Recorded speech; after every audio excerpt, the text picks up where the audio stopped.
A toda hora. Pública. La radio pública. 5 de la tarde, 5 minutos. Una sola radio. A todo el país. Nacional.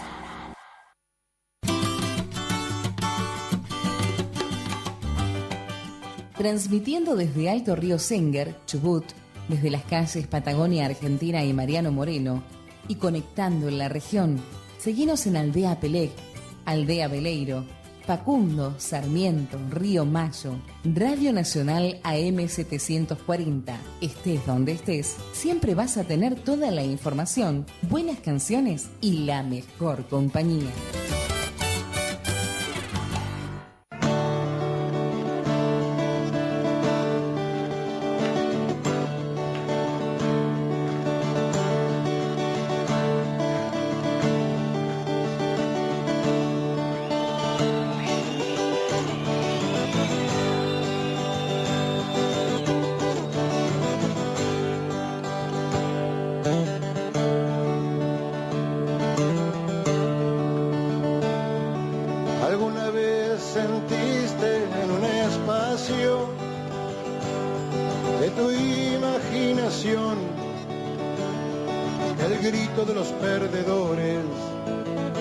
Sordo y mudo, aunque griten juntos.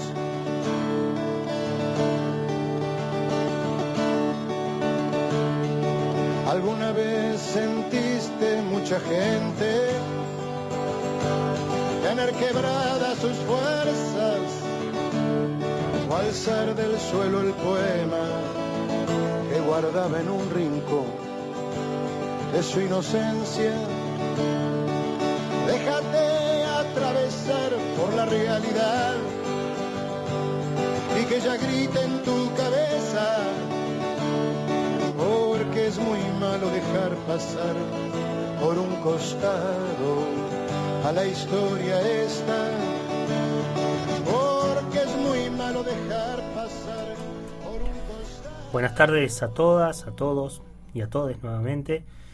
Hoy con una emisión especial de la historia esta, una suerte, podríamos decir, de anexo o de apéndice del programa de ayer, que, bueno, por problemas técnicos tuvimos un poco trunco y esperemos, crucemos los dedos, que hoy la luz no nos abandone. Por las dudas no vamos a hablar muy fuerte, así que esperemos que todo marche bien en el día de hoy. Bueno, ¿quién diría que a poco de comenzar con nuestro ciclo ya tendríamos que estar haciendo un programa especial, ¿no? Bueno, pero bueno, justamente no queríamos dejar de pasar la oportunidad de entrevistar a nuestro invitado de ayer y que hoy nuevamente y de manera muy generosa nos vuelve a acompañar. Estoy hablando del magíster Daniel Cabral Márquez, que como decíamos es quizás una de las voces más autorizadas para hablar del tema que nos compete tanto ayer como hoy, que vamos a retomar. Decíamos que en el día de ayer habíamos estado hablando sobre el desarrollo de YPF y su estrecho vínculo con la ciudad de Comodoro y que excede a la ciudad de Comodoro y que tiene que ver con la región del sur de Chubut y del norte de Santa Cruz también. Decíamos que desde sus inicios la región había sido un poco signada por la impronta social que la empresa buscaba imprimirle al lugar, a partir de, como mencionábamos en el día de ayer, políticas destinadas a una multiplicidad de aspectos, desde lo que podíamos mencionar como las viviendas, que decíamos ayer, la salud, la recreación y demás servicios necesarios, tanto para los obreros como el conjunto de sus familias, ¿verdad? De esta manera, la compañía se afianzó fuertemente en el imaginario social y un poco construyó un fuerte sentido de identidad y de pertenencia también. Los procesos históricos posteriores, ayer estuvimos haciendo un poco un breve raconto de el proceso general, el desarrollo que tuvo YPF desde la década del 20, del 30 y posterior, llegando un poco hasta nuestros días. Decíamos que estos procesos históricos